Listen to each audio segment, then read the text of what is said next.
Welcome.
Welcome to The Ride with Chevy and Nasty.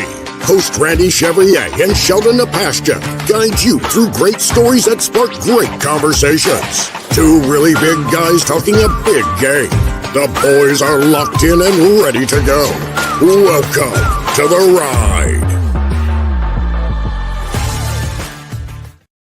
Welcome to The Ride, everybody. I'm not sure what happened there, but this is a live show, so things happen from time to time. Our kids might walk in.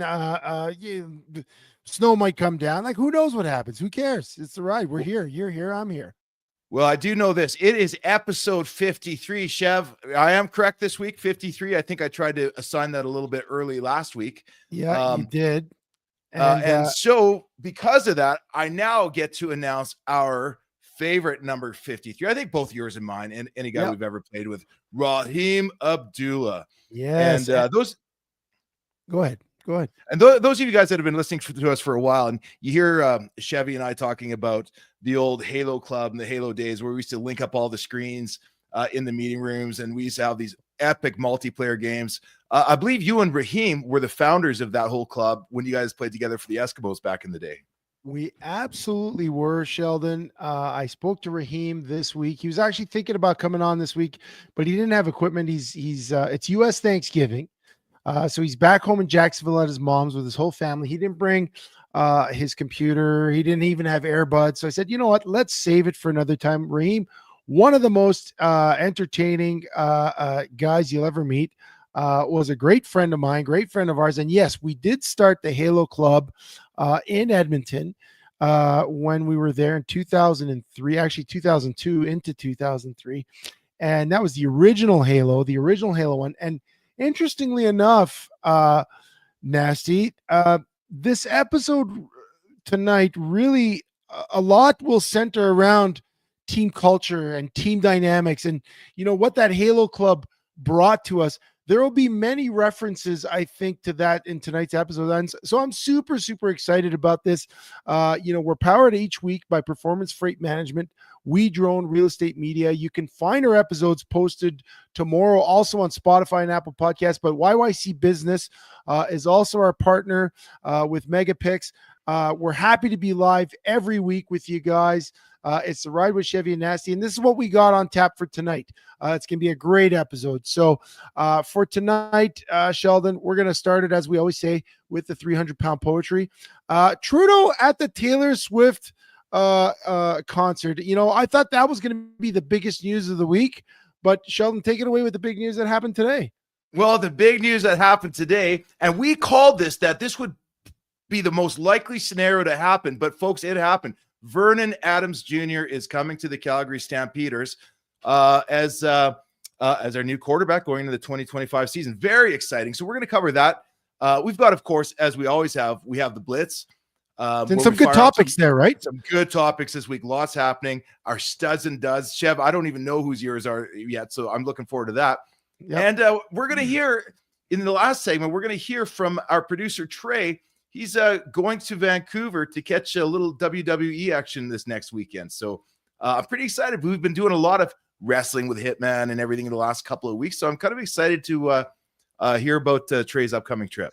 And there's always an undertone of wrestling in our show, whether we're talking, like you said, about the Hitman. We've talked about some wrestling in the past. The Rock. We've talked oftentimes about my Macho Dad, the Macho Randy. Dad. So, there's lots going on. And I think we're going to be working with Hitman Bar in the future. Maybe nothing is imminent.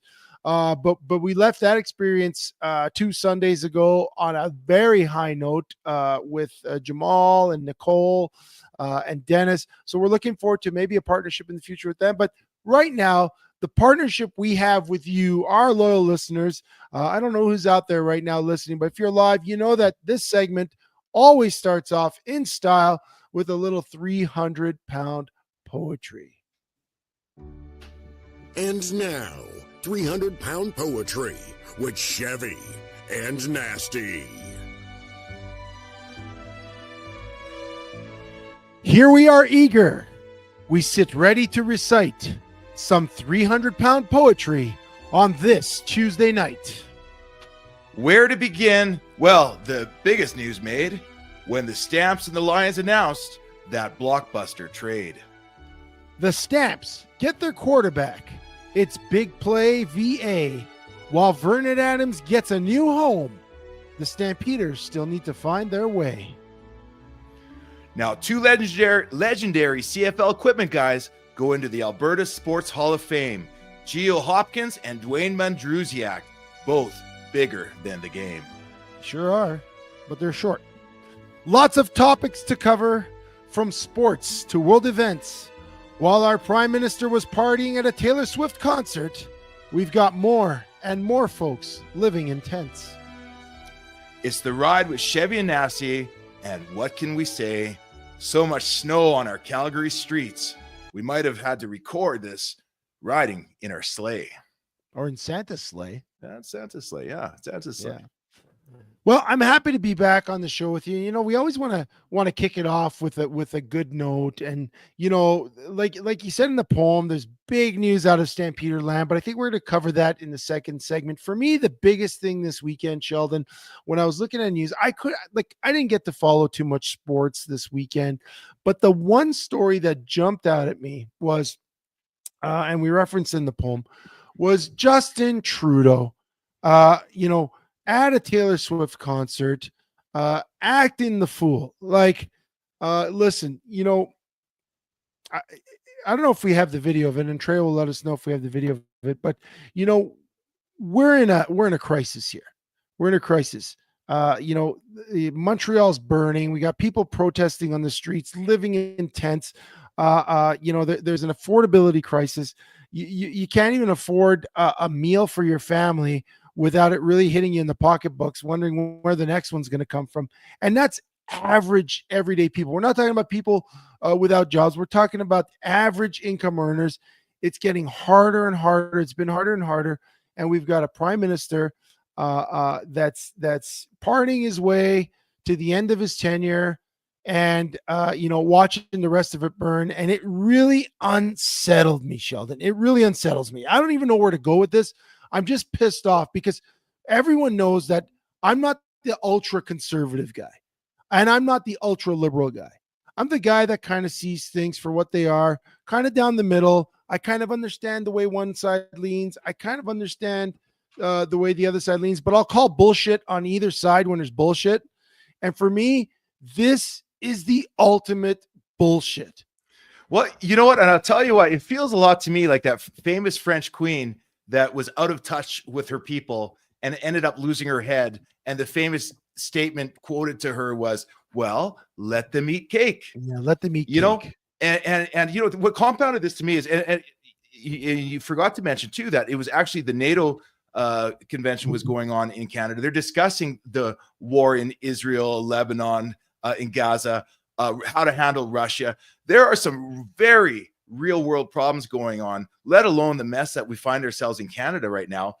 And they followed it up by the deputy prime minister, Chrystia Freeland, came out with a lecture this weekend talking about the economy is actually strong, guys. It is strong. What you're experiencing, you as Canadians, is a vibe session, not a recession, a vibe session. A vibe. What does that mean? What is that? What is a vibe session? Tell me what that is. You know, what she's saying is we're far from a recession because actually our economic growth has increased year over year over year over year.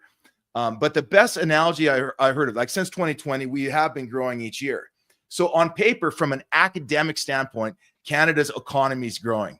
But what they don't factor in is the fact that while our GDP has been inching up slightly, our population growth is out of control. So we are becoming poorer as a percentage of the GDP every single day that this party's in power. And you know what? Second of all, go ahead. No, I was just, you follow and know politics a lot more than me, both north and south of the board. This is how I see it, as a very, don't take me for anything more than I am, but we got a prime minister that spent the last 10 years trying to bring everyone in, which is fine. Canada was built on immigration. All of a sudden, we see what uncontrolled immigration has done, just opening the borders. They elect Donald Trump a couple of weeks ago in the States. You know how he's going to come down hard on Canada, where he just said he's going to introduce tariffs if we can't figure out our borders. So what does Trudeau do? Puts out this video to, again, appease the masses. Hey, we're going to stop immigration for 2 years. All of a sudden the doors are closed. He speaks out of both sides of his mouth. And then you got that. And then on the other end, you got protests across Canada where not just people from outside of Canada, but people within Canada that have literally been radicalized and brought foreign conflicts to us, screaming death to Canada. Like, I can't believe I even see that in my own country. Like, yeah. So he's this thing is like, I know it's not so bleak that it's burning to the ground, but when you're saying the economy's good and now all of a sudden to stimulate people to appease them, let them eat cake, you're giving them a GST rebate so you don't collect tax money on them. Why don't you scrap the carbon tax that everybody's been trying to scrap so that we can get at least an economy in Alberta, the driver of the country, back on track? It's so mismanaged. So, like, you mentioned Chrystia Freeland. Her degrees in Slavic studies, like, she didn't study anything to do with money. Yeah. Like, nothing about money. And I might know she was a journalist, Chef. She was a journalist. It's ridiculous. It's absolutely ridiculous. You know what? And I listen. Let me take a breath here. Yeah. I don't care. Like, you got a high pressure job. Like, whether you suck at a high pressure job or you're good at a high pressure job, you got a high pressure job. I get it. You might need to blow off some steam. I get it. You want to go watch a Taylor Swift concert. I don't even know who he went with. He doesn't have a wife anymore. I don't know if he's got a daughter young enough. It can go on his own, whatever. You're at a Taylor Swift concert. You're the prime minister of one of the largest countries in the world. Why don't you just go watch the concert and sit there looking like a politician and someone that people would follow than an absolute fool? Let's look at the video of this. Let's look at our court jester of a prime minister acting the fool at the Taylor Swift concert. And as Toronto gets ready to bid farewell to the Eras Tour, Prime Minister Justin Trudeau was in the crowd for the penultimate show on Friday. It marks the first time the Prime Minister attended what's been a record-breaking series of concerts in Toronto. Hundreds of thousands of fans have descended on the city for a glimpse of the pop icon. Chev, he knew the words. He had the moves. He had the friendship bracelets on. Yeah, a week ago, your friendship bracelets got those ladies' friendship bracelets got confiscated at the airport. I wish his got confiscated. You know what I wish happened, Chev? And Jamin writes in saying, "I hope he's Jake Paul's next fight." Well, famously, Trudeau did do a celebrity boxing match, and that would be awesome, folks. Yeah. But I don't think it's going to happen. But I do know this. Like, this time of year, things are getting more and more expensive. But so I had a story that happened to me this week. I was shooting a property on Friday afternoon. Yeah. It was my second shoot of the day, and I'm going through click, click, click, click, click, click. I'm getting everything done, and all of a sudden, click, click, clunk. And there's this sickly sound coming out of my camera I'd never heard before. I look down, my shutter's stuck halfway open. The thing's not working at all. And I'm like, great. These fancy little Sony cameras cost an arm and a leg. I mean, you're spending, and that's not even expensive, but the lenses are the real expensive part. But I'm like, okay, great. Here's $3,000 just right there. What am I going to do? I got to finish the shoot. I ran it to the camera store in Calgary, who were amazing. They sent it off to Toronto to get looked at. I could probably fix it, use it as a backup camera. But they rented me out a free upgrade camera for the weekend to finish up my work. And then said, hey, don't buy until next week. We've got these amazing Black Friday sales coming on. And I was like, Nice. well, the high-end electronics usually aren't subject to that. But I got a brand new camera, $500 off. Dude, No way. I love Black Friday. I still don't want to pay it. Like, because I'm paying way more for everything else in my life. But to get that one little bit of good news, that wasn't a $250 GST rebate check that I'm going to have to pay for my taxes next year. I was thrilled to save $500 on a high-end electronic. And that's great that you bring it up. And I'm glad you got me off the Trudeau thing, because I think I was going to go off a cliff there just because of how angry I am. You know, again, I'm gonna flip to what we're talking about now. When you talk about that, it's great you bring that up, because even me, I had a bit of time this weekend, and I was in Red Deer with Brittany, and we decided to go to the mall. And, you know, I haven't been to a mall shopping with intent for a long time. And we went in on Black Friday, and that mall is great because there's not a lot of people there when we got there. And I was looking at the deals at the stores, and I'm like, man, I would be stupid not to take the time right now to buy the gifts for my kids that maybe I would buy them in a month from now, 2 weeks before Christmas. Because, yeah, there's some great, like, there's stores in the malls. I don't know all the stores. I'm not a shopper guy, but I went into this store called Blue Notes. They got clothes. They got college football gear. They got graphic tees. They got all, and everything was like 50% off in the store that day. Or buy one t-shirt, get two free. I was like, man, if you need that break, if you still want to do Christmas and you want to, you know, and gift giving is part of your tradition. Not everyone gives gifts. You know, I actually don't give a ton of gifts. I do that. I told you what I do with my boys. I do a movie experience with them. I buy them a membership to the Landmark cinemas, and every month they get a movie, and if they don't use it, it builds up. But I bought them a couple of things, and I really felt good that I got a deal. And then when I looked today, and it's not even Black Friday yet, I mentioned, you know, Raheem Abdullah in Jacksonville for Thanksgiving. It's starting this Friday after U.S. Thanksgiving. But I looked on Amazon, the amount of stuff that's there that you can get a good deal on. Like, it's Brittany's birthday on Saturday. Guess what? I did my Black Friday birthday shopping for Brittany on Amazon, and I'm feeling pretty good about it. I'm not feeling as heavy a pinch in the wallet. And you know what? Thinking about it, talking about it with you, kind of takes me away from the Grinch that I was to start this segment when I talked about Trudeau, and really makes me appreciate, you know, the joy that you see behind me here of my Christmas decorations having gone up. And, you know, I actually feel excited going into Christmas because, you know, I got some of that stuff done, just like you got your camera. And yeah, there are deals to be had. And in a tough economy, you know, we're not feeling a vibe. We are feeling something. It's nice to know that if you're a little bit proactive, you can kind of give yourself some relief instead of relying on someone else to give you some relief, you know? Yeah. So you've got the Christmas lights in the background. Have you set up the tree already? Oh yeah. Are you in early? So you've done everything. Yeah. I know. I saw right it there. You see it? Yeah. Right there. There you go. There's the tree. Yeah. I was gonna say I love Christmas. The boys came over. So this is the thing, you know, my boys come over you know, every second week. So they came over Monday, and that's the first thing I said. I said, boys, we put up the tree 2 weeks ago when they were here, waited a week. Today, this week was the ball. So we put up the balls, put up some other stuff. So yeah, I love Christmas. You know me, I said, I love Christmas. We talked about it last year. It's my favorite time of the year. The Christmas tree is very important for me. It's an artificial tree, but I get it up as early as I can because I love enjoying.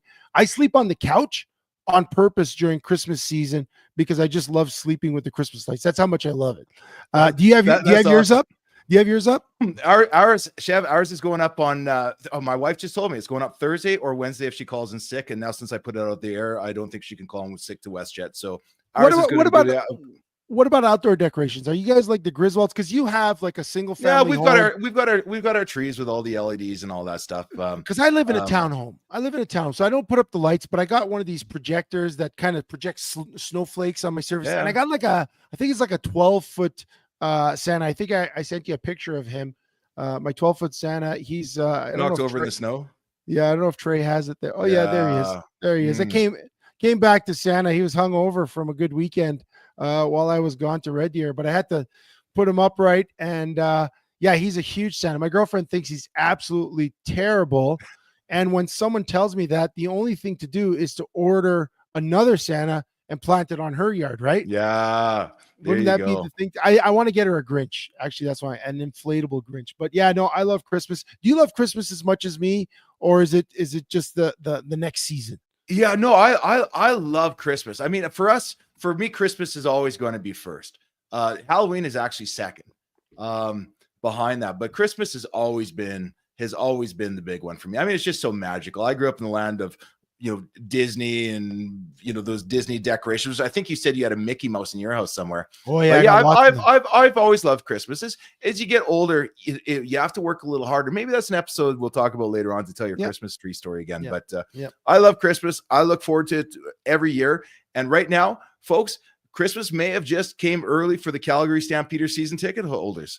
We're going to take a quick break though. But when we come back, let's take a look at that Vernon Adams trade. Right here on The Ride.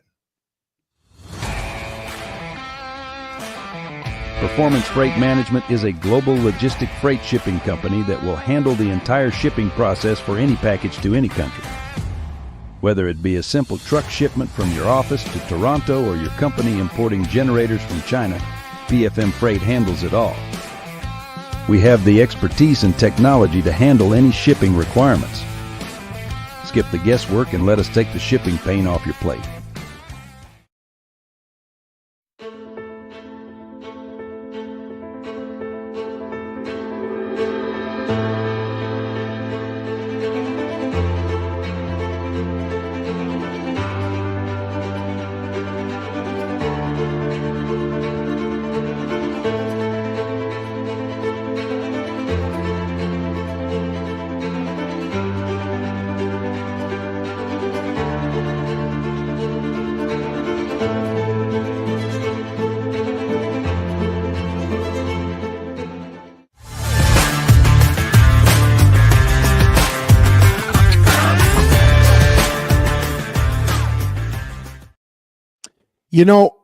We're back. It's The Ride with Chevy and Nasty every Tuesday night live, 10:30 p.m. We're brought to you by Performance Freight Management, We Drone Real Estate Media, and YYC Business. You can find us on all our socials, and please like and subscribe. Tell a friend, share the link to this show's episode.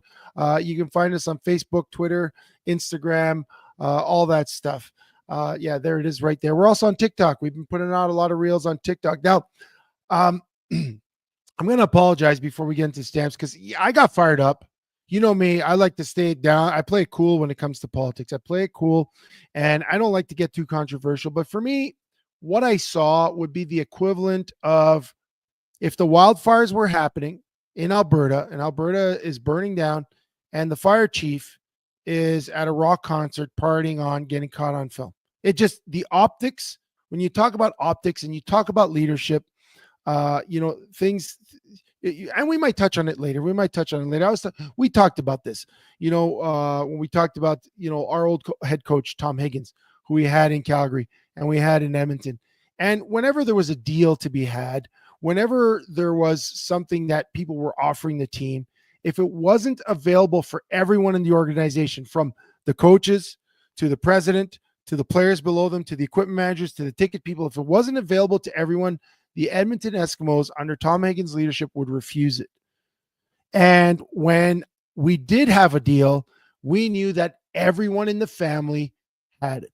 And it didn't create a classist system. And we know that as athletes, there's going to be some guys that are treated better than others, usually the quarterbacks, and that's usually by the outside world. But inside the organization, when you're treated fairly, like a family, you don't feel that. And that's what I feel this exemplified.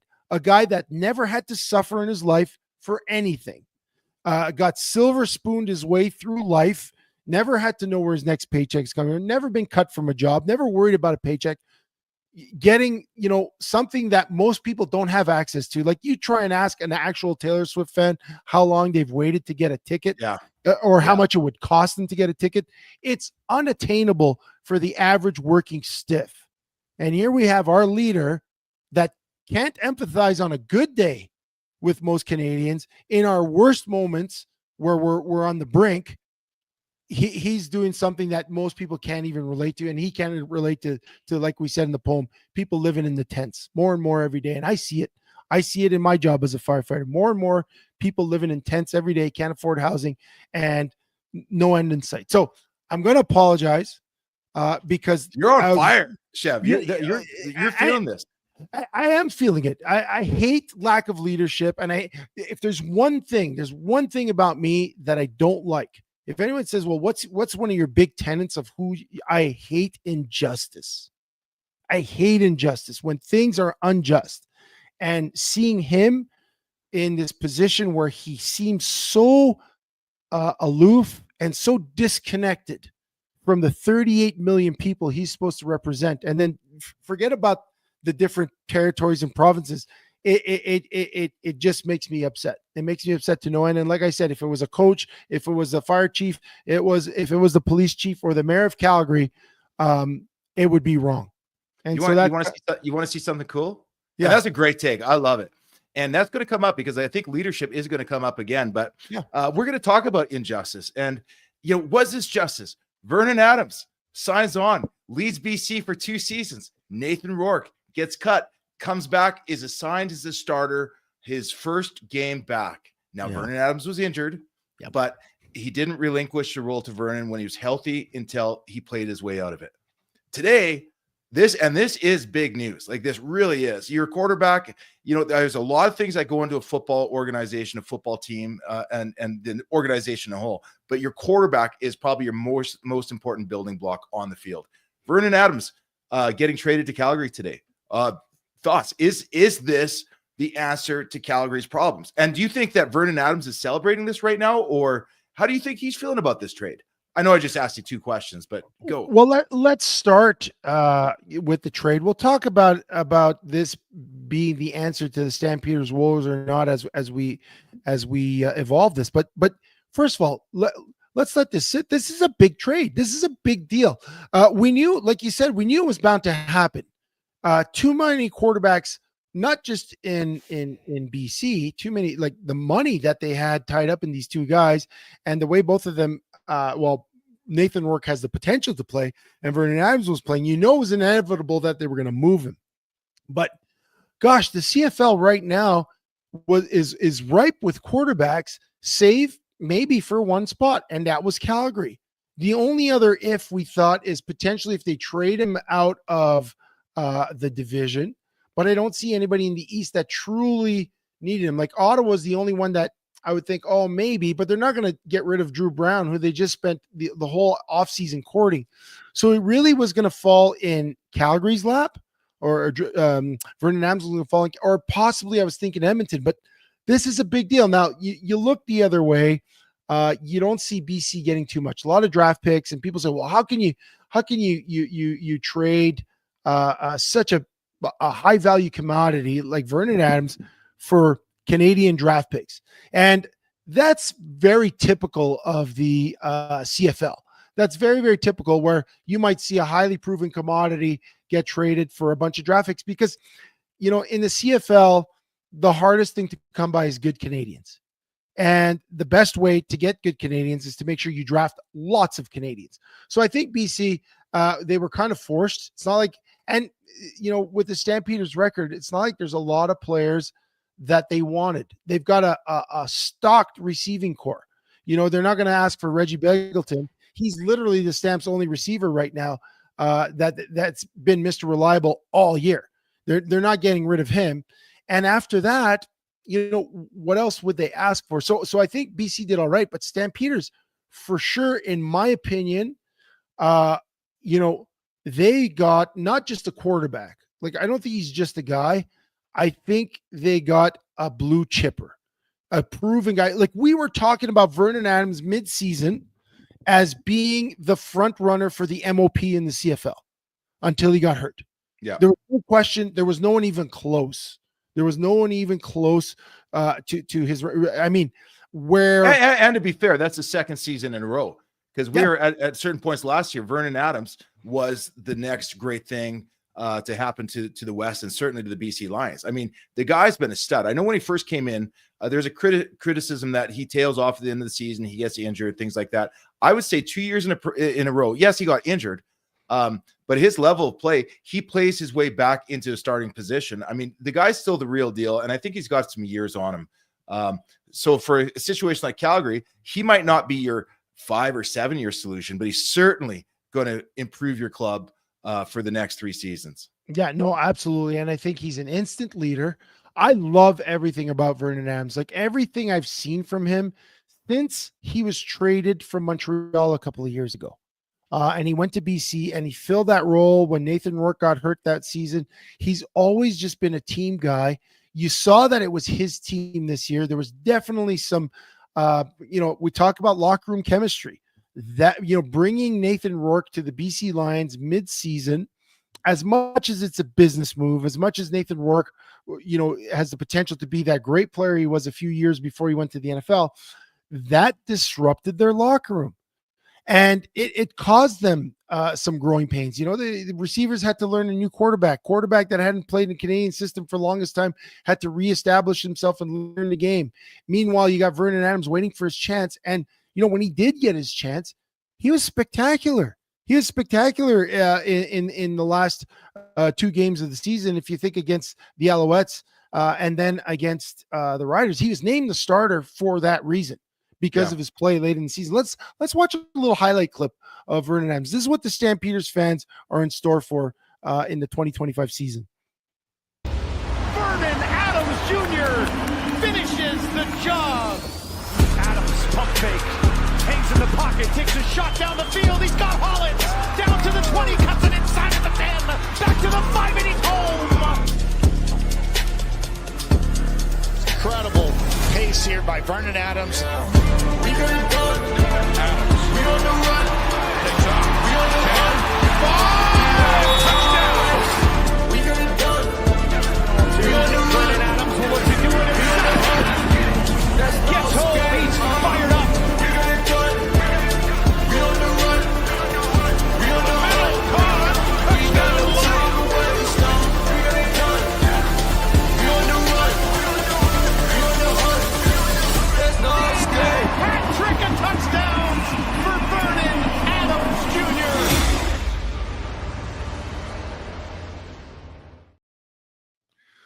So what gets me so excited about this, and I've talked about it from watching a lot of games and I always talking about quarterbacks. Jake Mayer did a nice job. He put up a lot of yards, but I always felt in a lot of games, the passes were off, slightly behind. Yes, our receivers could go and get them, and then they'd have to spin around to change their momentum. And this was just a highlight film, but when you watch that, what you're seeing is balls on point.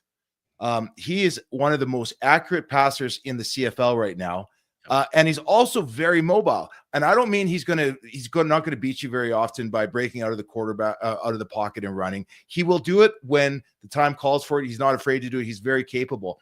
But in a ton of those plays, what you saw was Vernon Adams moving up and back and forth in the pocket, side to side, finding the throwing angles. He has a confidence in his ability to move, and then he's so dialed in terms of the play and his accuracy to the receivers.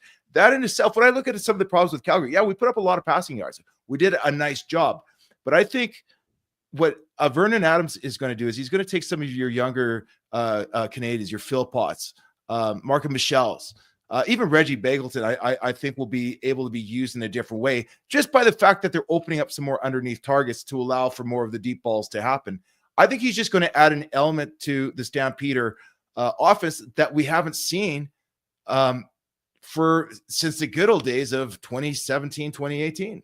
Yeah, no, there's no doubt he brings a legitimate stability to that quarterback position.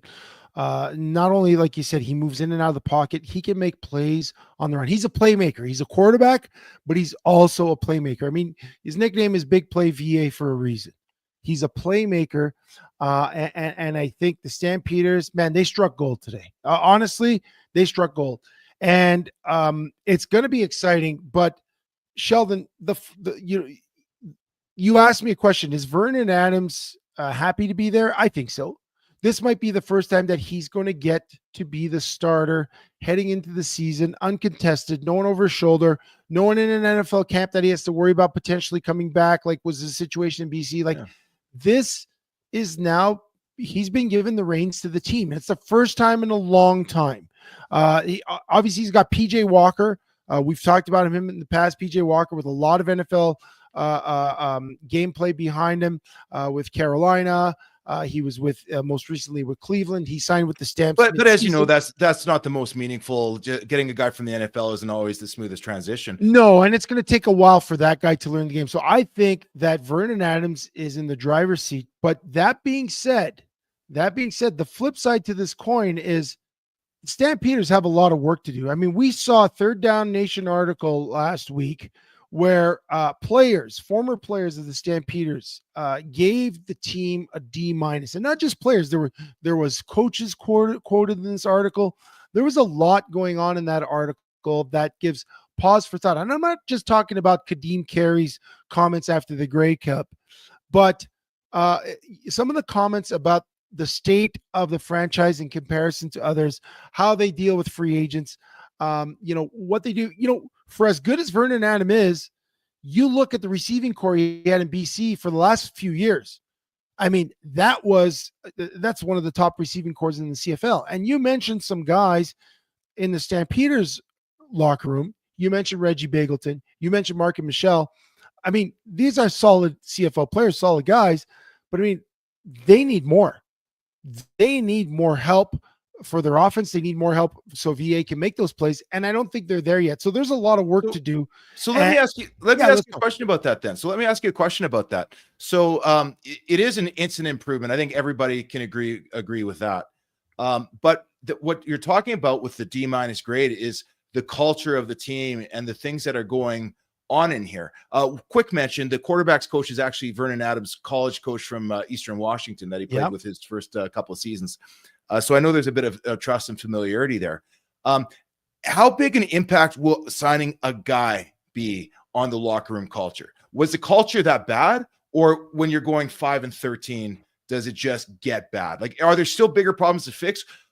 What will the impact of one star player have? I know it's going to do for recruiting, but is it changing the way that Stampeders look at themselves day in and day out? I don't think one player does. I think what we saw in the media last week really put some hard questions back to Stampeders management and coaches that they have to look in the mirror and answer as they move towards next season. You look at in that article, the Third Down Nation article, there was a quote from Ryan Dinwiddie, head coach, great Grey Cup winning head coach of the Toronto Argonauts. And it was something to the extent, I can't really find it right here, but he was saying, when I needed a treadmill in Toronto, they bought me 4, and then you got guys talking about the Stampeders facilities as not being up to snuff with the rest of the league. And that's the thing, like you ended your career in Calgary. I played most of my career in Calgary. I only knew what I knew. I played 3 games with Saskatchewan afterwards, and I started my career in Edmonton. But what I knew from Calgary is what I knew. And I didn't test free agent waters. I didn't know if anything was better. Yeah, we got breakfast in the morning. I was very grateful that I got a couple of muffins and cornflakes and stuff. But then you hear stories, again, what some of these guys are saying is like, yeah, we had muffins and cornflakes in Calgary, but we go to Toronto and, we've got a full training table plus supplements plus, feeling they're treated like athletes. And again, I'm not complaining about what I had in Calgary, but if you got guys that know better, and now all of a sudden you got a team that's not winning and that's not paying, people aren't going to go. You just feel like they're cheap and they don't care. And that's one of the things I think Vernon Adams is going to almost have to become an ambassador for the Calgary Stampeders. But I think that like Calgary Sports and Entertainment is going to have to take a hard look at, do they value the Stampeders brand, and is this something they want to build on? You talk about a warm breakfast versus cereal and bagels. A lot of these guys are coming from the NFL, but the truth is the NCAA, you're treated way better than you're ever treated in the CFL as well. It's not everything, but it is that culture when you feel like your team's investing in you. You go in there, you get there, you arrive 30 minutes earlier so that you have time for breakfast and to hang out with the guys, right? you're not getting guys running off to McDonald's between special teams meetings and film. And I think there's a long way that for the Stamps to go, but I really do believe that this is a good start. And if I were Stampeders management, I would be trumpeting this around the league and trying to get VA out there to bring in. I think Eugene Lewis or Edmonton. I think they used to be teammates. Yeah, Lucky Whitehead and Winnipeg. Bring some familiar faces. Yeah. Hopefully get some younger guys, as well. But the other thing that I found interesting, called a copycat league. The Stamps had also lost a lot of great coaches over the years, going to different organizations. Corey Mace, obviously, going off to Toronto, and then head coach of Saskatchewan. Dinwiddie. Craig Dickinson went off. Dinwiddie went off. They just fired Mark Killam. Who hasn't resurfaced yet, but I'm going to be curious to see where he goes. But Corey Mace leaves Toronto to go to Saskatchewan. The Argonauts just hired Brent Monson as their defensive coordinator. And if you take a look, it is crazy because Toronto has. Is that just announced today? This just came out. Yeah, it's November 26th. I didn't see it this morning. I just breaking news. Brent Monson, Toronto defensive coordinator.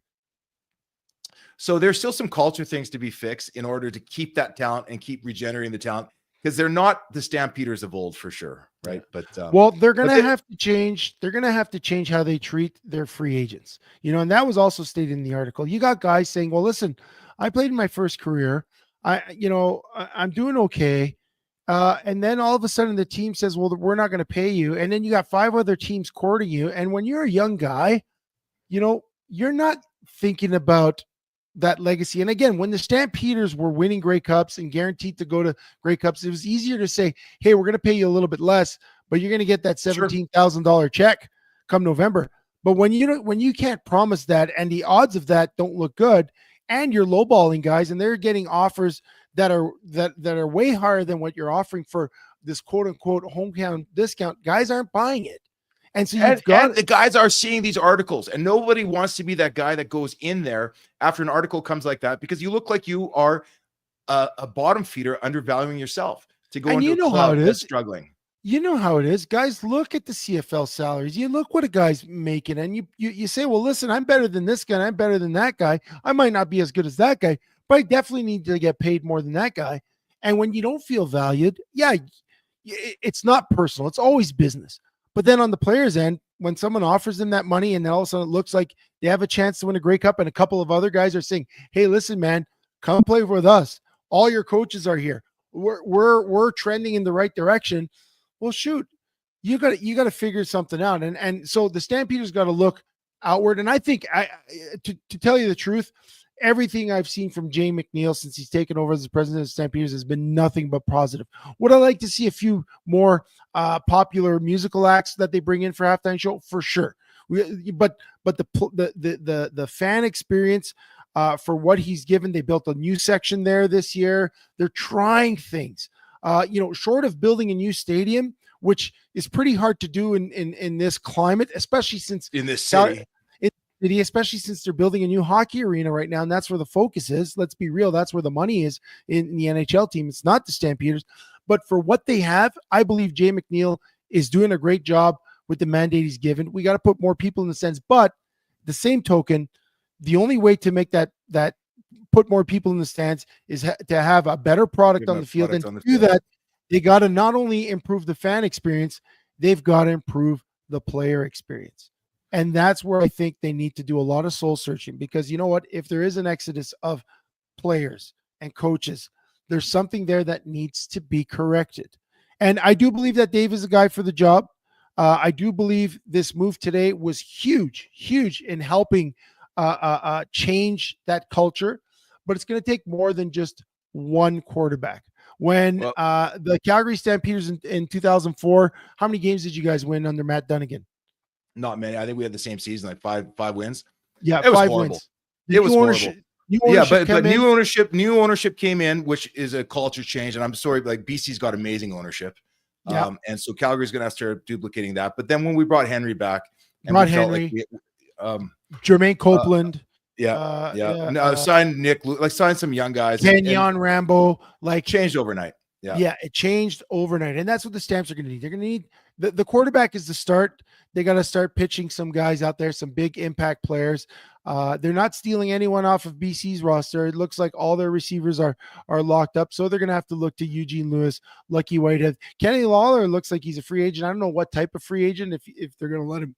I don't think they'll let him go, but some guys are going to get paid, because for that quarterback to be successful, they need some deep threats. They need some guys that can go deep while he keeps the play alive. And I am looking forward to see what it's going to be. We said it last time. Things either get better or they get worse. They don't stay the same. And I think today the Stampeders did a great job on making things better, better for the on-field product and better for the fans. So there's a lot of hope. Sheldon, what do we say? We take a break. We'll take a break. For all of you that are still hanging out with us, thank you so much. We're The Ride with Chevy and Nasty, 10:30 every Tuesday night, Mountain Standard Time. We're brought to you by Performance Freight Management, We Drone Real Estate Media, and YYC Business. Again, please like and subscribe to all our channels at Chevy and Nasty. You can catch us, The Ride, on Spotify and Apple Podcasts tomorrow morning when Trey puts those up. Trey's doing a fantastic job producing the show. We're going to take a quick break, and when we get back, we'll get to our Blitz with Chevy and Nasty. Performance Freight Management is a global logistic freight shipping company that will handle the entire shipping process for any package to any country. Whether it be a simple truck shipment from your office to Toronto or your company importing generators from China, PFM Freight handles it all. We have the expertise and technology to handle any shipping requirements. Skip the guesswork and let us take the shipping pain off your plate.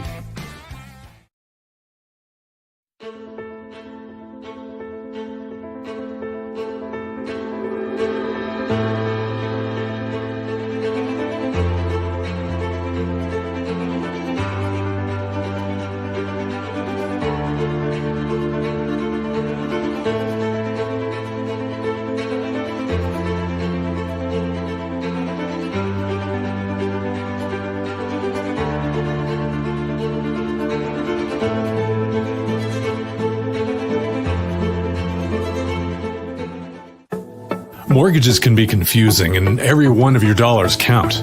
Atlas Mortgage Group will protect you and fight for the best possible rate. They're here for you. They're here to make the mortgage process simple, accessible, and effortless. With their strong relationships with major banks and lenders, they've done $50 million in funded mortgages. 10 brokers, 30 different lenders, over 1,000 happy clients. You can be next. Atlas Mortgage Group. atlasmortgagegroup.ca.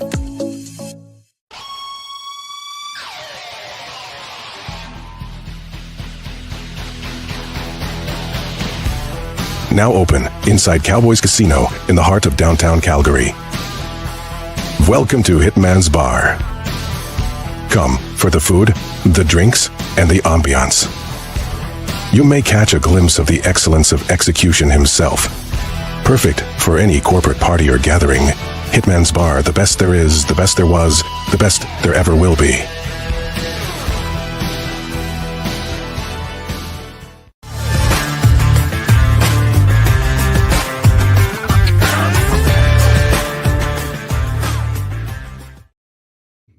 Sheldon. Hey, Sheldon, you're back. That ended a little quickly. Well, we ran a bunch of commercials, and it is live television. And we're rocking and rolling through the ride tonight. We got a couple of segments left. Sheldon, let's hit it with the segment we said we're going to start with. Let's hit the Chevy and Nasty Blitz. Let's do it. Time for the Chevy and Nasty Blitz.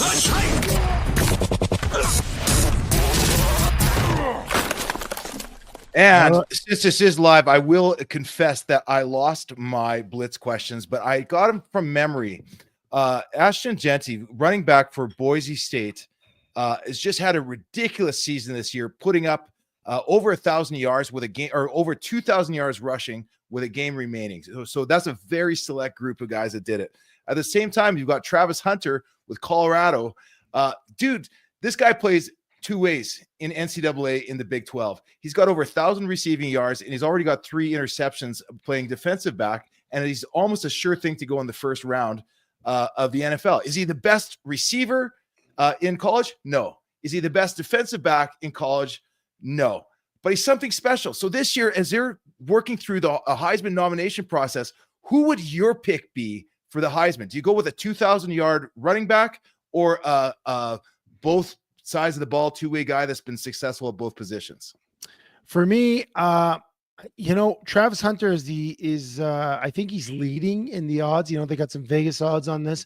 But for me, we've been talking about Genty all year. Trey's been pumping him up early on in the season. I mean, for the yards that Genty has, they've been sitting him for half the games. So let's take a look at Genty's performance. I want to look at Genty first. We'll take a look at him.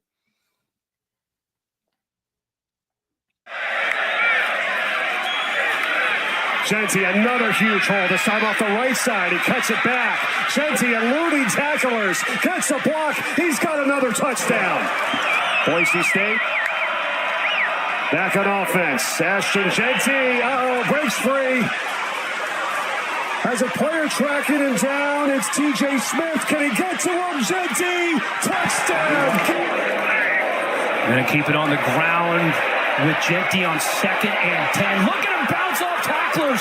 Genty with some room. Genty has the speed. You call it long speed. We call. Yeah.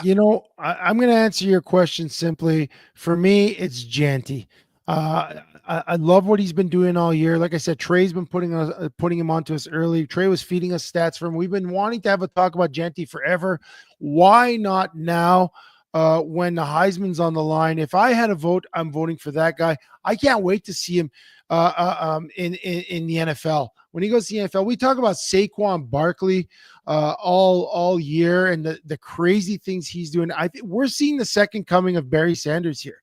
Like, this is a special talent. I'm not saying Travis Hunter isn't a special talent. Like, what he's doing is great. But I do believe there's a hype machine around him with Colorado and Deion Sanders and Shadur Sanders and the whole Colorado circus that's going on there. And they're doing some great things. I truly respect what they're doing. But I just think, Genty is playing one of the toughest positions to be as successful as he is. People are lining up and teams are scheming for him and they still can't stop him. And as we said, like, he sat for half the games that he played. When the games were out, he could have easily broken Barry Sanders' record if he didn't sit for all those games, right? So it's going to be close. I don't think he's going to get the record, but he definitely gets my Heisman vote. Okay. Yeah. Go ahead. No, that's I'll tell you, I will say this. I played with Troy Davis at Iowa State when we had a 3-8 season. And Troy put together 2 back-to-back 2,000-yard seasons, and he lost the Heisman. I think it's a shame when you get somebody with that much talent. And I think he's that running back that you may go in the top 5 picks just because he's that special and he will have an impact on any team that he plays for. I hope you're right. I hope it goes to Genty for sure. Yeah. So I'll take this one to the NFL. The Washington Commanders, formerly the Redskins, played the Dallas Cowboys this weekend in one of the craziest special teams games. Like, we had 2 kicks blocked. There was 5 kicks missed total, 2 return touchdowns, and then a touchdown on an onside kick. It was ridiculous. But at one point, the Commanders score an 89-yard touchdown. Trey, do we have the touchdown play here? I want to see that touchdown that set up the potential game tying extra point. Do we have that? Let's see if we got it. Okay, let's play that then, Trey. Tackle them in bounds. They're made to play in these styles. Now they can just unleash at the quarterback. Half a minute, no timeouts. Daniels throws down the sideline for Terry McLaurin. McLaurin is loose. Lightning strikes twice in Washington.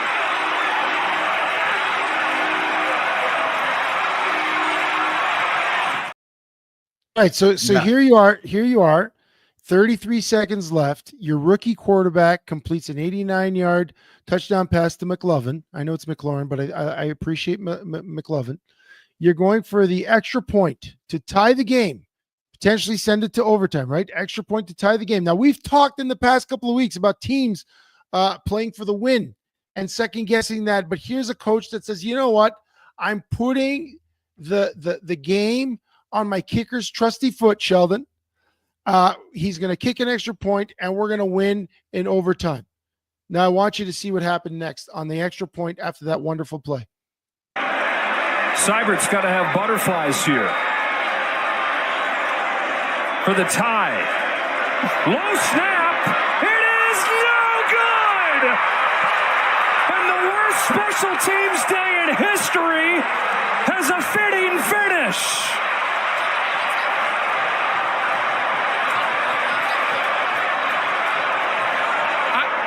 I'm not even sure what we just watched. The improbability of all of this happening for this finish to be possible, but it starts with a bad snap. It's low.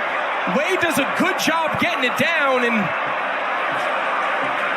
Austin Seibert had not missed an extra point all year.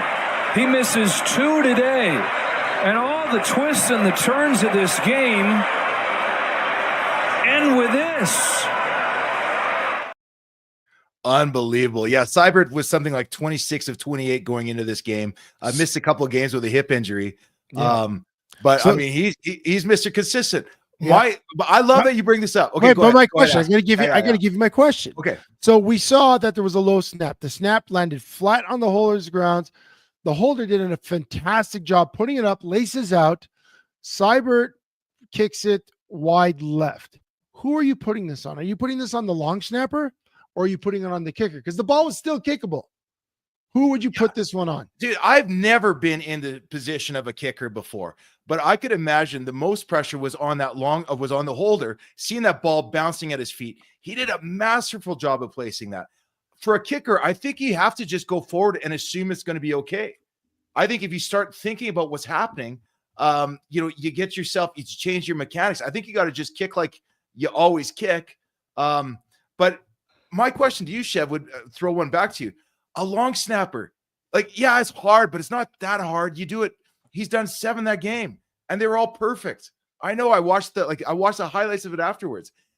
What goes through a long snapper's mind to miss that one time? It's hard to miss like that, isn't it? Well, you know what? It's all mental at that point, right? You're probably telling yourself if there's nerves. It's the NFL. Yeah, I It's know, the but you know what? I still played got boundary. nerves. I played boundary end on the weak side of that field goal formation, the short side that they come into block. And I know how hard that was when you've got a guy that's just foaming at the mouth and you got to protect inside, help outside, and you get split. I was on my ass probably 30% of the time I was in there because you're the guy they're trying to exploit. You got to be perfect, and you know you're going to get hit. Long snappers don't even get hit anymore. Yeah, and that is one thing that I can't relate to, because when I was in there, I played on a Monday Night Football. I was with the Dallas Cowboys against the Washington Redskins in the time. We had to kick for a game-winning field goal, and I had 2 350-pound guys lined up on me with pushers in the back. And pushers, you can't do that anymore either. And I was like, man, these guys wanted to kill me, and they were telling me they were going to kill me. And in my head, you got to take a deep breath, tell yourself, deliver a good snap, and then don't worry what happens afterwards, because the snap is done. And but when you're executing a closed skill with that amount of perfection and that amount of stakes on the line, all kinds of negative thoughts can creep in. And, unfortunately, that long snapper put it low. Like you said, the holder did a masterful job, but kickers at that level should be able to kick that kick from that distance, even with a bit of a stutter. I've seen Rene Paredes do that often. I've seen guys in the CFL do that often. Just put it down, kick it, but in this case, I don't like, So who did you blame? Because that's my question to you. I want to know who you blame. Kickers and long snappers just blow my mind, dude. Like there's, I do know this. The kicker's got to take the responsibility at the end of the day, because you need to deliver on that kick. It's a PAT. Just kick it straight. Can't be that hard. But I don't know. I just feel for everybody out there on that offense. Everybody in the stands, the play of the year to get them down there. I think the happiest guy in the whole field were the strong safety and cornerback that blew the coverage and let the guy run through the middle, miss a tackle, and let him go the distance. Yeah. Dallas dodged a big one. Dallas dodged a bullet, and also on the next ensuing onside kick, they returned that onside kick for a touchdown. So all's good in Dallas. He saved a little face. They're not having a great season. The Commanders are having a fantastic season. That's definitely a blip. That was probably one of the worst special teams games ever. Sheldon, let's move on. We'll go through this one quick. The Bengals are not having a great season. I believe they're looking for anything that could change their season around. And coming off a bye week, Coach Zach Taylor decides we are going to put the ping pong tables back in the locker room, change the camaraderie, get people competing again. Sheldon, do you think the ping pong tables will be the catalyst for a turnaround in the Bengals season? Because they need to go on a 6-game winning streak to get their playoff hopes at a 94%, because right now they have a 12% chance of making the playoffs. They need this ping pong thing to work. Do you think it can work for the Bengals? If the players believe that the club is buying into them again, yeah, things like this do make a difference. The ping pong tables themselves won't fix it, but we talked about it with Montreal when they came in there and started an intramural league and got the guys interacting midway through the season. We talked about the Halo Club. Chev, I'm not lying. My favorite part of my 8-year-long CFL career was the Halo Club. I loved that stuff. And I loved the guys I played with. I loved interacting with them on when we did it.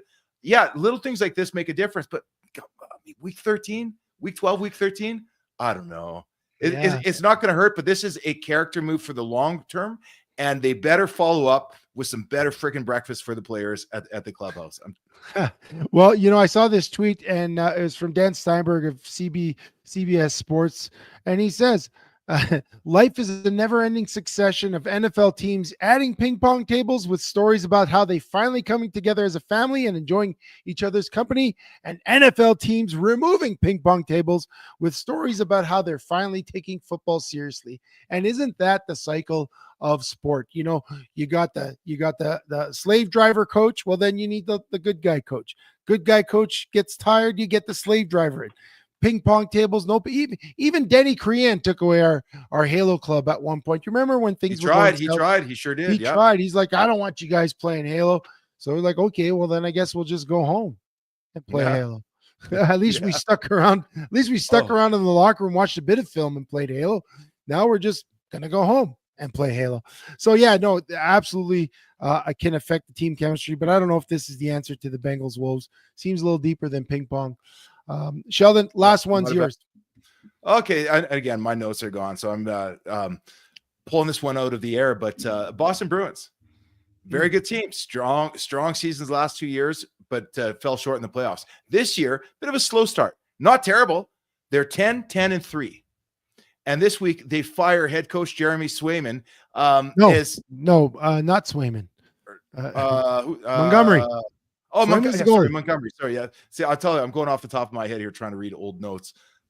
Is this going to be the answer to 10-3 and you're firing the head coach, and Montgomery gets picked up the very next day by St. Louis?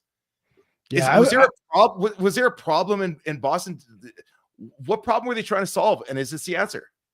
Yeah, no. Well, I don't think Montgomery was the problem, because clearly he was highly regarded, because most coaches, when they get fired, they usually sit out, collect a guaranteed check, and wait for another opportunity to come. His came the very next day in St. Louis. They give him a 5-year deal. They want him to be part of their plan for the future. So this guy's a highly regarded coach.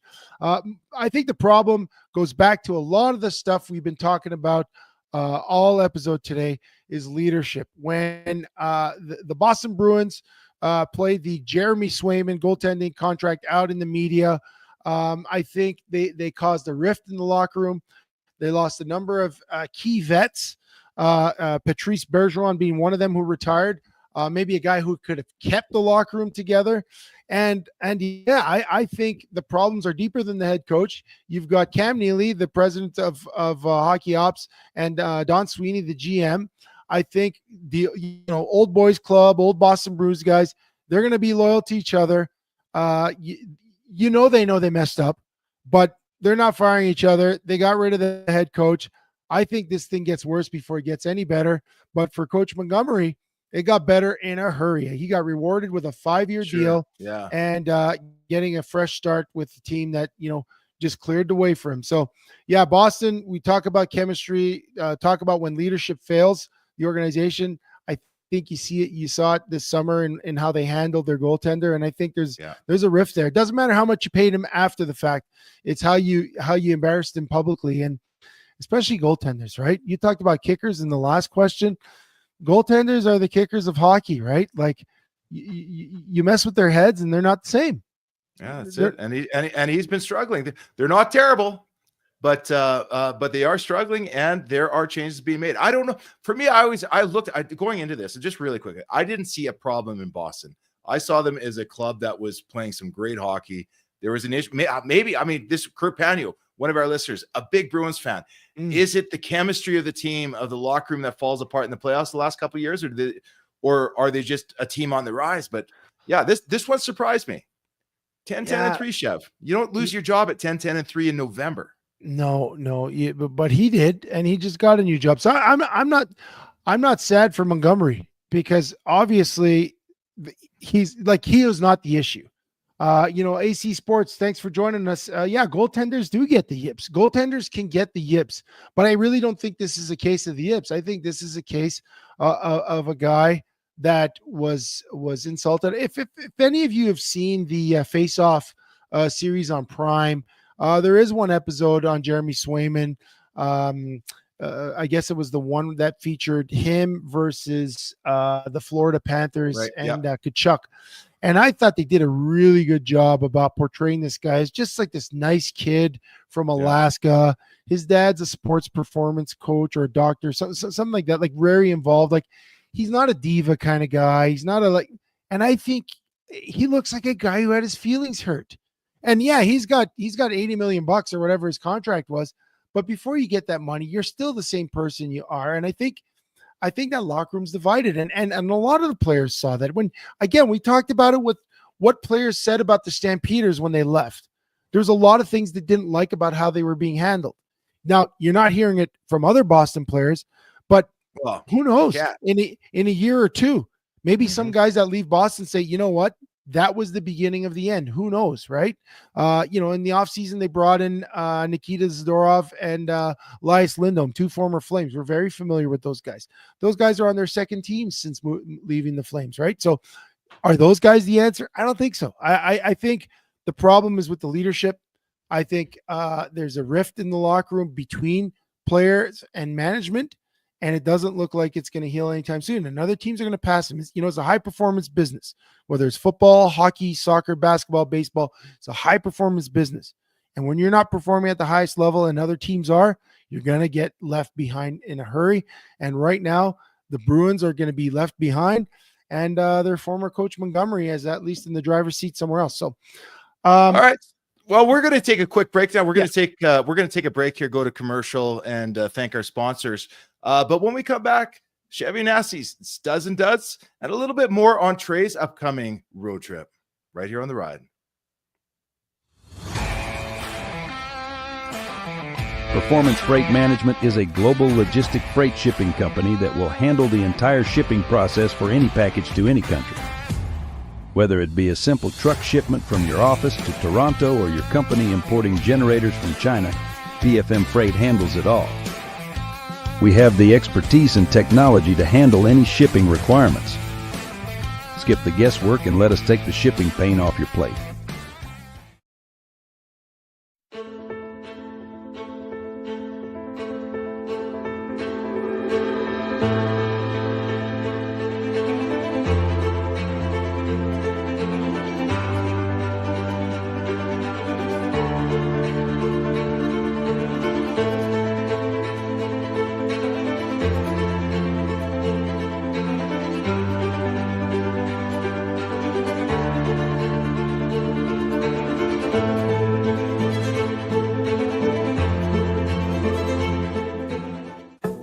Mortgages can be confusing, and every one of your dollars count. Atlas Mortgage Group will protect you and fight for the best possible rate. They're here for you. They're here to make the mortgage process simple, accessible, and effortless. With their strong relationships with major banks and lenders, they've done $50 million in funded mortgages. 10 brokers, 30 different lenders, over 1,000 happy clients. You can be next. Atlas Mortgage Group. atlasmortgagegroup.ca.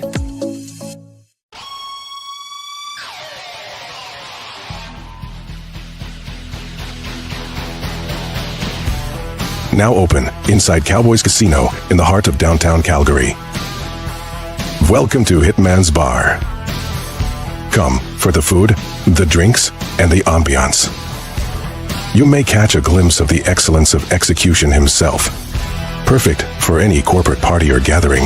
Hitman's Bar, the best there is, the best there was, the best there ever will be.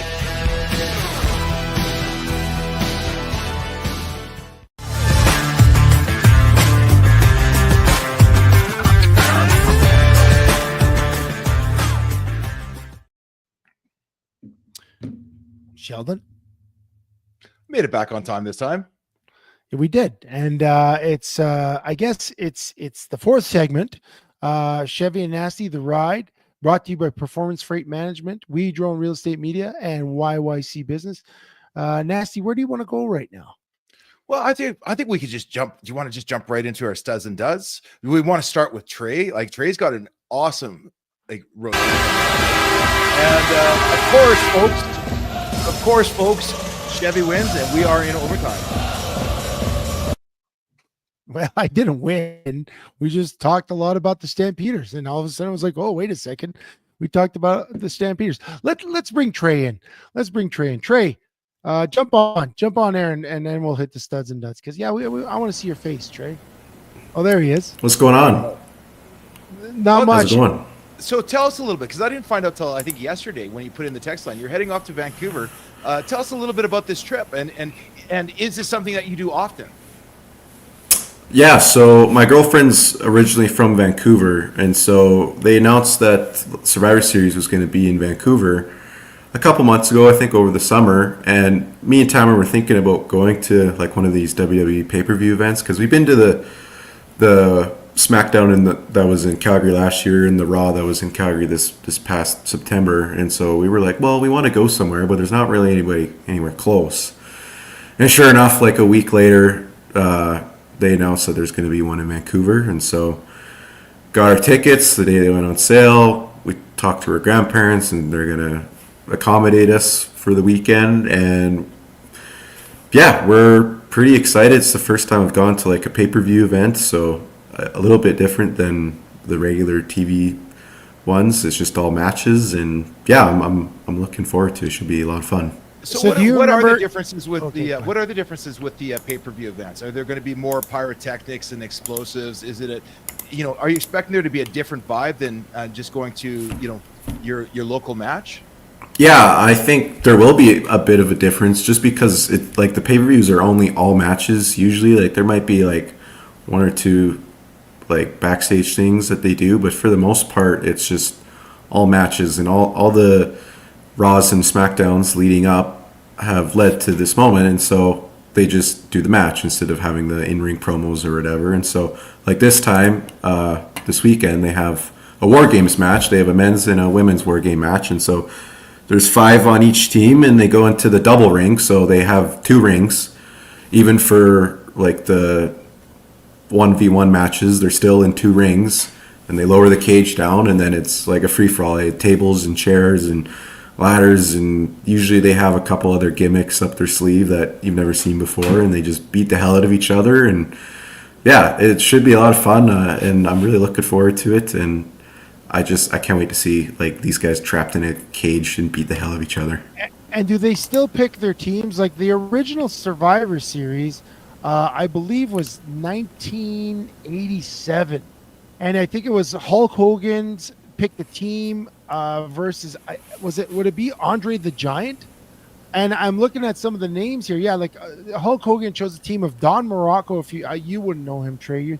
Paul Orndorff, Ken Patera. You know who Bam Bam Bigelow is. Everyone knows Bam Bam Bigelow. And then Andre the Giant had Butch Reed, King Kong Bundy, Ravishing Rick Rude, and the One Man Gang, who also was Hakeem, another very famous wrestler. But yeah, they had teams, and everyone drafted teams. And I believe like Macho Man had a team, and he was fighting against Tito Santana had a team, I believe, in those days. Is that how it works now, or has it evolved over time? No, it's definitely evolved over time. I think they got rid of the War Games matches. Like, that was just a thing for a few years, and they brought them back like 3 or 4 years ago. And so they kind of just revolve it around storylines. And so, I mean, this one's just revolved around. I think what they're trying to do is have The Rock and Roman Reigns, because they have like the Samoan bloodlines, and they want to have that accumulation at WrestleMania this year. And so they have like 2 Samoan teams basically in the main event in the War Games match. And so I wouldn't say that they draft a team, but like over the weeks of watching the weekly television, you kind of get an idea of who's going to be on whose team. And then like this past Monday, like yesterday, they announced the final team, and on Friday they'll announce like the final women's team as well. And then Saturday everybody goes. So you're big into this then. You're following this every weekend. You're watching and all these things. Oh, that's awesome. I remember some of my happiest times in my life was watching the old Royal Rumbles or Survivor Series, and it was so exciting. I just haven't followed the storylines anymore, or I just can't follow them anymore like I used to. But I'm actually kind of getting pumped up for that, because that would be awesome. Yeah, it's gonna be sweet, and this is like the final one before the Royal Rumble too, so there's a bit of a lull. So they've kind of like been building up for a while now on these matches, and so I'm so pumped. Like, this is like one of their staple events, and it's just gonna be great. So who is Trey Smith looking most forward to seeing live in action of the wrestlers that are on the bill in Vancouver? Because I know there's no Canadians on the bill. We talked about that. They're leaving a lot of the Canadians out. Like Kevin Owens and Sami Zayn, but who are you looking forward to most seeing? Well, I was pretty devastated on yesterday. I think you guys have talked about this before, when Cody Rhodes is now the champion, and he was kind of having a thing with Kevin Owens, and I have yet to see Cody Rhodes over 2 like TV shows in Calgary. I've been to the Dome twice and haven't seen him once. And then I was like, okay, well, I'll finally get to see him at Vancouver. And then they announced yesterday that he wasn't going to be in Vancouver, so that kind of crushed me a little bit. But that being said, I am a very big CM Punk fan. I like CM Punk. He's the voice of the voiceless, and he's kind of OG, and he's got some gray hairs now, but he still got it. And I'm looking forward to seeing him live, because I've yet to see him live too, so that should be fun. Well, I'll tell you, I went last year around Christmas time. I was in Montreal, and I actually wound up at a WWE event with my brother, and saw a lot of those guys. And yeah, they do such a great production. I hadn't been to wrestling. I think I went once before. Actually, Bret Hart had me and my kids over to the wrestling event. That's how I had those shades that I showed you guys a couple of weeks ago. And before that, I mean, I was a big wrestling fan in college. As you guys know, I almost left college for wrestling. But yeah, same like Sheldon. When I got more and more serious about football and started really following football, I stopped following wrestling. Something had to give. And, I looked at some of the top 10 Survivor Series matches since the inception. And like number 10 on the list is the one I referenced with Hogan versus Andre and the 2 teams. After that, I mean, it's people that it's situations I don't recognize, like WWE, SmackDown versus Raw, the Alliance versus Raw, like some of the best matches I have never even heard of. And it almost makes me want to go back and watch, because I have kind of flirted with wrestling the last year and a bit since The Rock came back and had his feud with Cody Rhodes. But yeah, it's one of those things. It's like, how do you get back in? Like I used to collect comic books, and I loved comic books, but then I stopped, and I don't know what's going on in Superman or Batman. And how do I just jump back in if I don't know the whole backstory? Like I missed the whole era of John Cena and Roman Reigns and Randy Orton, more than just being a silent guy in D-Generation X. Like I missed all of that. And it's like, well, is it too late to go back is the question.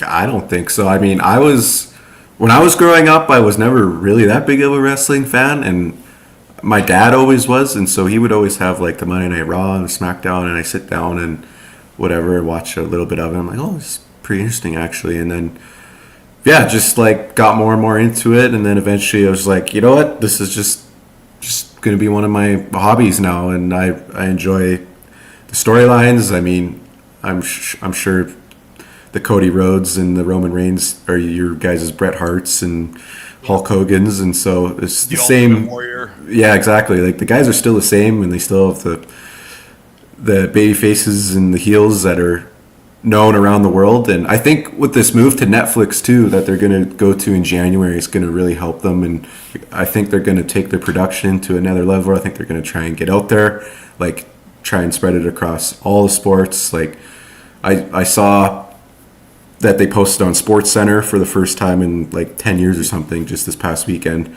And so I think they're just going to keep trying to get celebrities into it as well. They keep getting like Travis Scott, and I saw like Vanessa Hudgens was at Raw last night too. They're trying to get a lot of people into it. And so I think everybody can be a part of it for sure. You're never too late to get into it. And, you know, if you need some matches or something to get back into it, I'd be more than happy to help you, Randy. I'm a nerd for that stuff. So and I was gonna bring that up because the Netflix thing is huge. We talked about the Jake Paul, Mike Tyson fight a few weeks ago, and in talking about that, I think I mentioned, you know, growing up, you paid $60 for boxing pay-per-view to see the main event last 45 seconds, you know, and everyone feels like they wasted their money. Whenever you used to watch wrestling, you know you were going to get a show. It might not end the way you hoped it would end. You know, the babyface would lose when you wanted him to win, or the heel would lose when you wanted the babyface to win, or something like that. But it was always guaranteed spectacle. And then you'd always have that Monday Night Raw to follow up with the aftermath. Never forget, we talked about the Montreal screw job, and then the following Raw, the night later, when you knew Bret Hart quit the WWE, and D-Generation X says that they brought Bret Hart back, and instead of Bret Hart, it's like a little person dressed up as Bret Hart, and it was just always spectacle, and I kind of missed that. I'm looking forward to the Netflix thing because I am a bit cheap, so I won't get cable and I won't get the WWE Network, but I already have Netflix, so I think I could get into it with that. And obviously our ties to the Hitman the last few weeks, talking some wrestling, has really kind of got me pumped up. So I'm looking forward to your post Survivor Series report. You should do like a live report that we could play next week, like just to shoot a couple of videos of some key moments so we could throw it on the air next week, because I think that would be fun. Yeah, I'd be happy to. I think we're going to have a good time. I'll probably going to splurge on way too many shirts, because that's probably all I wear for t-shirts now is wrestling shirts, and take a couple videos, and yeah, I'll be happy to report back. Wait till you see my ugly Christmas sweater. Yeah, it's coming out the top, coming to the top of the drawer. Yeah, the ugly Christmas sweater. Oh yeah, the kingdom of the madness. It's gonna explode with color and flair and pizzazz. Spice up your holiday season. You don't need a reason. Yeah, take it. Trey, thanks for filling us in. And honestly, I can't wait to see it, because I think over the Christmas holidays, this is something that I do want to throw myself back into. Not only that, I want to introduce my boys into something that's just stupid and fun. And I don't know, pure. Maybe it's not pure, but it's certainly entertaining. So Trey, have an amazing trip, brother. And I can't wait to see what you got when you come back. Yeah, I can't wait. It should be fun. The only thing I want to add too is I've never seen a pay-per-view at like 2 p.m. They're opening the doors at like 1 on Saturday, and the show starting at like 2 or 2:30. I don't know. I just always thought that like pay-per-views are always supposed to be at night, and they changed the times like last week. So I don't know if that's going to be weird or not. We're going to go for like a brunch date before, I think, me and my girlfriend, instead of a dinner date, which might be different. But anyways, yeah, it should be fun. I can't wait. You could go watch a hockey game right after. So that's a good idea. Yeah, go see the Canucks. Maybe. Right on. Trey, can't wait to follow up and hear how that went. But I'm going to let you go now, because now you got to play a couple little more segment things for us. So Trey, thanks for joining us. Of course, thanks for having me on, boys. Now we're going to test Trey. See how quickly he can get off there and transition to our studs and duds. Chevy, are you ready for studs and duds? Yeah, I'm ready for studs and duds. I'm absolutely ready. Studs and duds. That was great. That was great. Good job, Trey. Chev, this week, my stud, Biz Nasty, Paul Bissonnette. He's hanging out in Scottsdale, Arizona at his favorite little steakhouse called Houston's. He goes there as often as he can. He's there at times, multiple times per month. And as he's sitting at his table and just enjoying himself with his friends, there's a group of 5, 7, 8, 9 middle-aged guys in golf shirts, some bald, all of them 50 plus, that walk in and they have attitudes. They were asked that they not drink in this certain part. There was a waiting area where they say our policy is you can't sit here and drink and socialize. They start getting nasty with the wait staff. They start pushing and getting verbally aggressive. They start pointing fingers and pushing guys back against the bar. And Paul Bissonnette's sitting there. He's like, I can't abide by this. Somebody got to step in here and help him. Nobody else is doing it. I'm going to step in. So he did. He stepped in. He pulled the guy's arm down and said, guys, if you have a problem, maybe we should take this outside. And before he got it out of his mouth, he starts receiving a flurry of blows. Yeah. That Biz Nasty inside the bar starts swinging. It goes outside for the next 3 to 4 minutes. It's pandemonium. It's him allegedly, like one of the assistant managers and managers helped him out, but it goes in the streets. There's a brawl. He's beaten, bloodied, bruised. As he says, I gave some, I took some, but at the end of the day, he stood strong. He stood up for wait staff getting paid minimum wage plus tips. And the police came in and cleaned up the guys. Dude, for me, this is my 100% absolute stud of the week, because these are the things that we used to think about when we were kids. Some of us have been in that situation. I've stood up for wait staff at a bar before. I've stood up for people that were getting bullied in bars before. You talked about how you don't like injustice.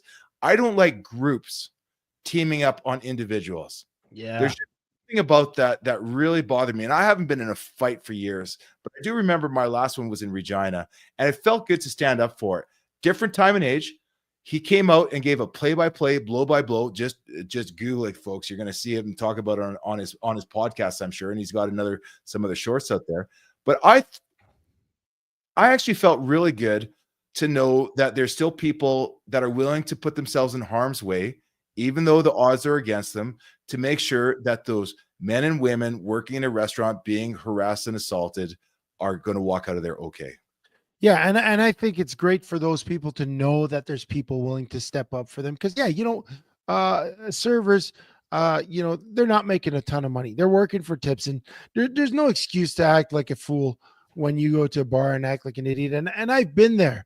I was a bouncer, like, me, my story. I was stabbed in a situation just like that. So when I think about that situation, I know that, and probably Bissonnette didn't realize just how dangerous it could have been. Like, you don't know who those guys are, right? You don't think about that at the time, though. No, you don't.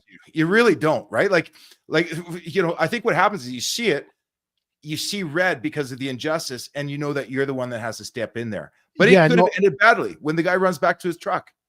You don't know what back to his truck, grabs a gun, grabs a knife, and so I'm just glad he's okay. I'm glad he stood up, because I'm the same type of person. I would stand up for someone.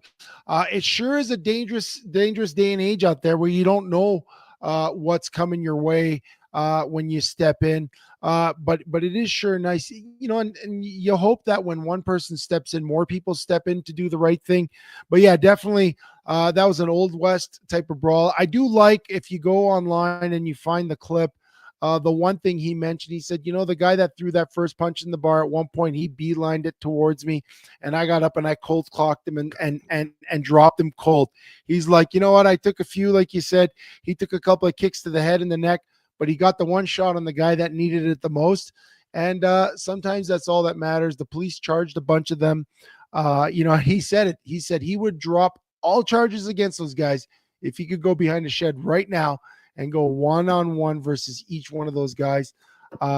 He also said he wants to get the names, because I will wreck their lives. Now, that's probably the adrenaline after the fight, because I think he came on pretty quickly afterwards. Yeah. But that's everybody's fantasy, to watch somebody get their comeuppance, watch somebody get their due, because there's no reason for a bunch of guys on a golf trip to Scottsdale, Arizona, to take that kind of position and that kind of posture in a bar. I mean, I don't know. To me, he probably got in trouble by, I don't know if I'd go out there and it would say exactly what I did. Yeah, I hit the guy in the mouth. Like, you're setting yourself up for some liability, but I love the honesty of it. And I love the fact that he stood up in a tough situation and did the right thing for the right reason. Yeah. And he's probably eating for free for the rest of his life at Houston. So good for the Biz.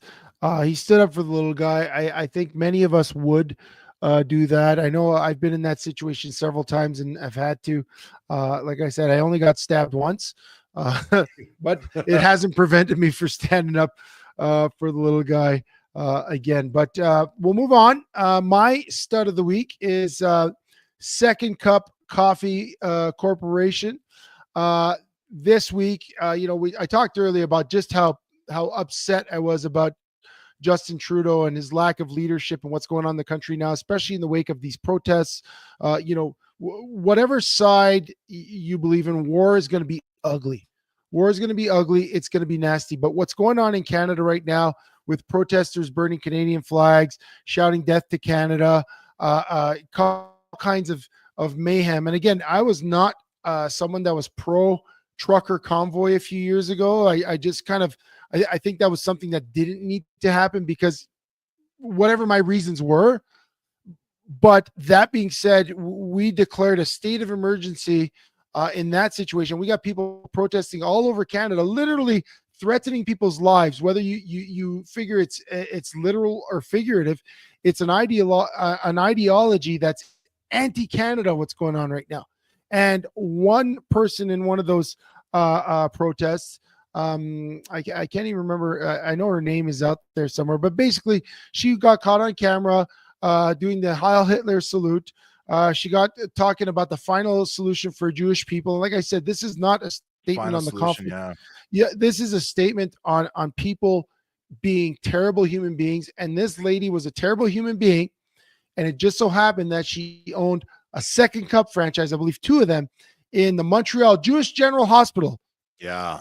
In the Jewish, and Second Cup immediately revoked her franchise from under her. I love it. I absolutely love that move because you know what? You act like such a turd. Okay, yeah. You deserve anything that's coming to you. She probably deserves worse, in my opinion. But just the justice of Second Cup stepping up, saying that this is what we're going to do. I'm absolutely for that. I think it's a stud move. It stands up for rights, and in my opinion, for what Canada stands for. We don't tolerate that crap. We don't tolerate that. But here, can I step in on this? Because we've just witnessed for the last year. We've witnessed Justin Trudeau and Melanie Joly come out there and try to play both sides, the find people on both sides thing. No.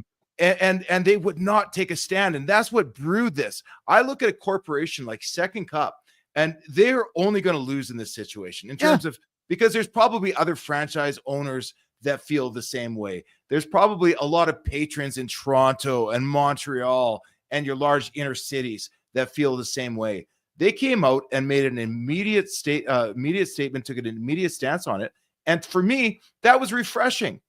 They took a moral standpoint rather than a corporate standpoint of fear of losing out on some customers and dollars. I really respect it. Great call. And I don't know if it was as much a moral standpoint in terms of supporting one side versus the other. No. But they definitely said, we do not support hate. We do not support that's moral threats. Yeah, I guess it is. Yeah. And I loved it. I love what they did. I think it was great. I went today to Second Cup. I had a pumpkin spice brew, so no added sugar. It was just their brewed coffee. Pumpkin, man, it was fantastic. In fact, anytime I go to Second Cup, I am always so impressed with their brewed coffee. The only other bought brewed coffee that I like more than Second Cup is the McDonald's cup. I love McDonald's coffee, followed third by Tim Hortons dark roast. But right now, Second Cup has jumped to the top of the list. They're harder to find these days. Like, you don't find them as much, but whenever I see a Second Cup, not just because of this, but because of this, I'll go more. But lately they've impressed me with their coffee, and they impressed me with their stance and their leadership. You talk about leadership. Leadership is making decisions that may prove to be unpopular in tough times, but you do them with the courage of your convictions, and you don't try and do, like you mentioned, Jolie and Trudeau trying to play every side so that they can win everyone's votes. You make some tough decisions. You pull your pants up and you live with the consequences. I love that about Second Cup. And you said the greatest pun before. You said this has been brewing since before, and I thought, hey, that was pretty sharp. Let's go with the duds.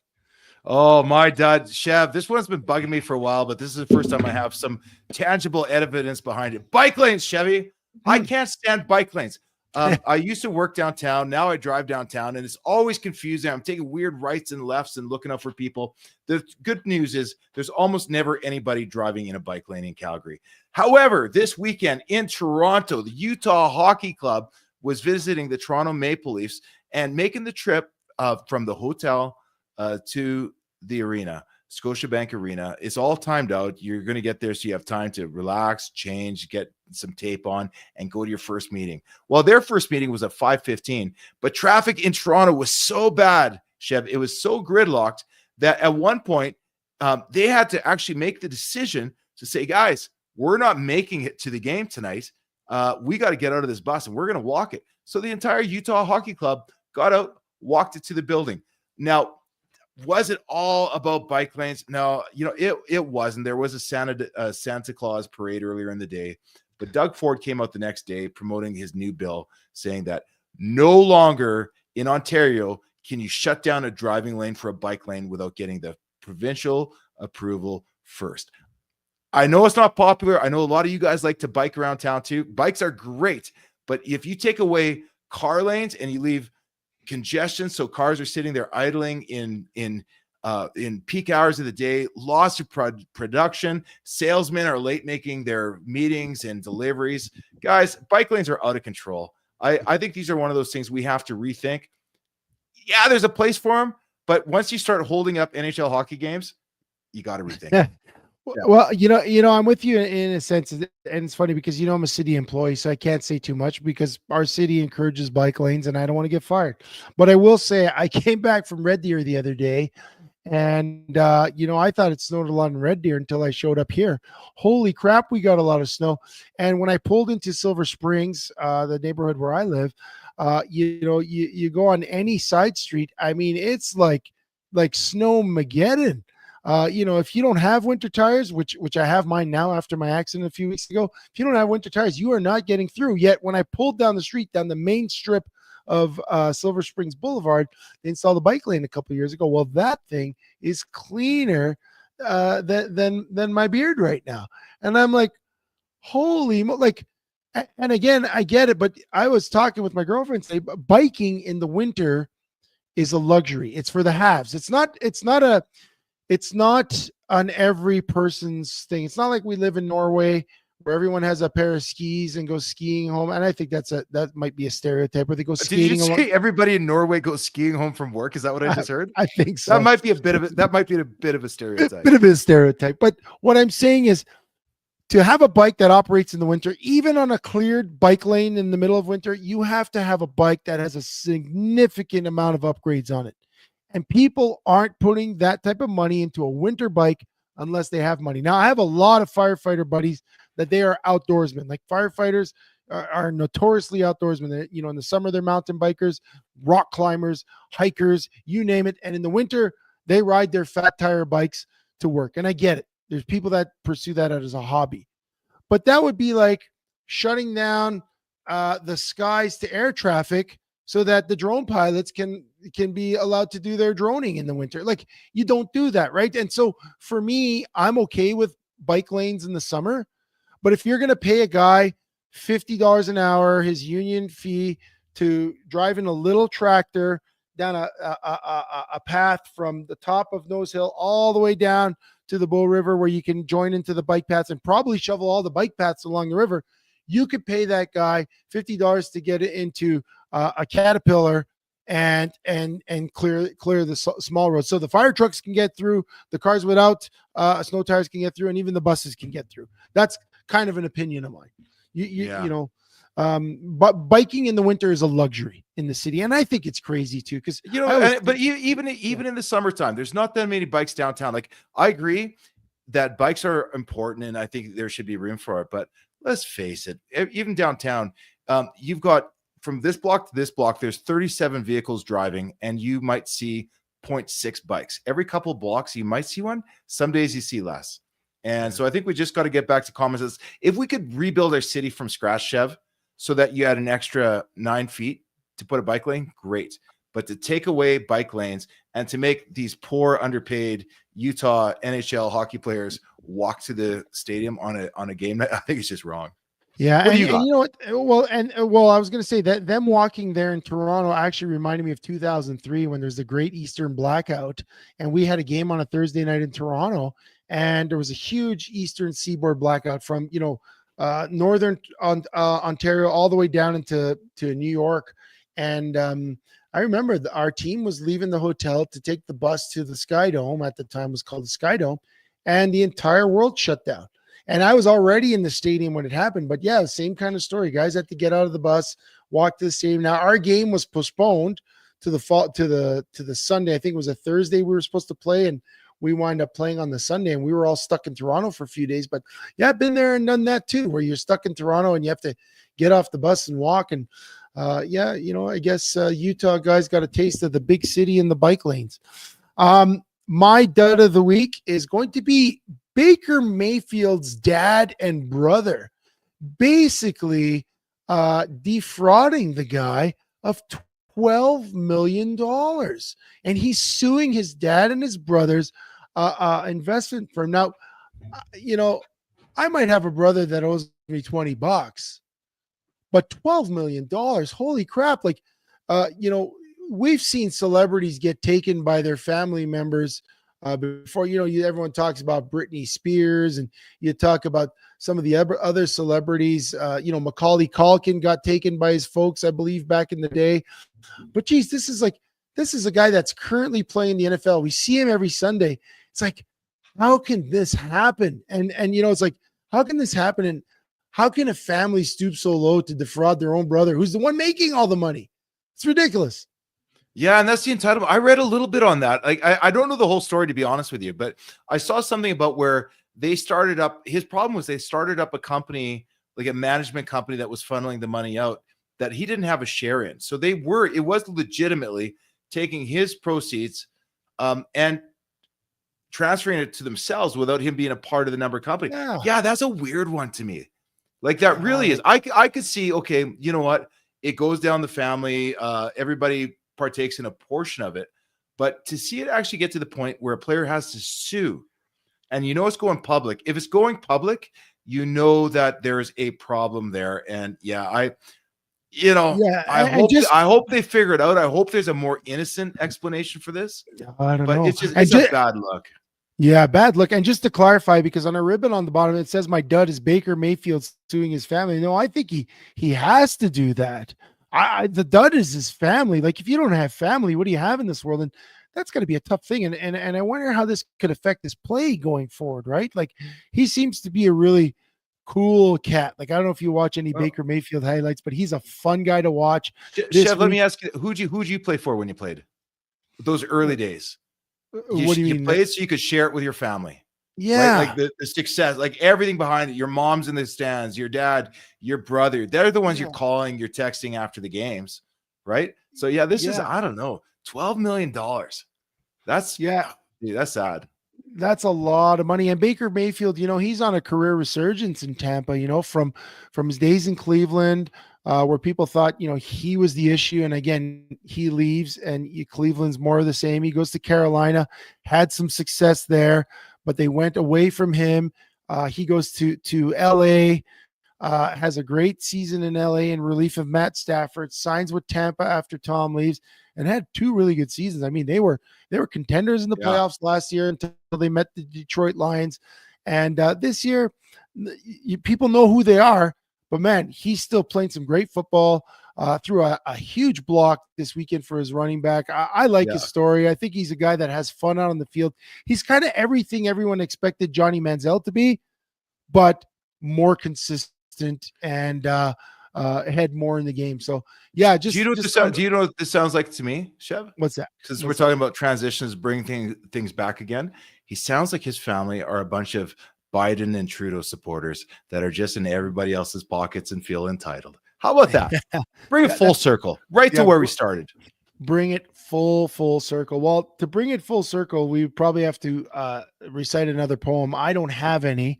I think we've run out of topics. We've hit everything we want to hit. Do you have any final thoughts for the night? Actually, you know what? before I go next week, guys, do yourself a favor. With the snow this weekend, I'm not a big TV guy. And when someone tells me to watch a series, it takes me forever to get into that series. But this weekend I tried a new series, and man, I was hooked right away. I know we're going to get going, Sheldon, but you guys have to check out Landman on Paramount Plus. Billy Bob Thornton, John Hamm, Demi Moore.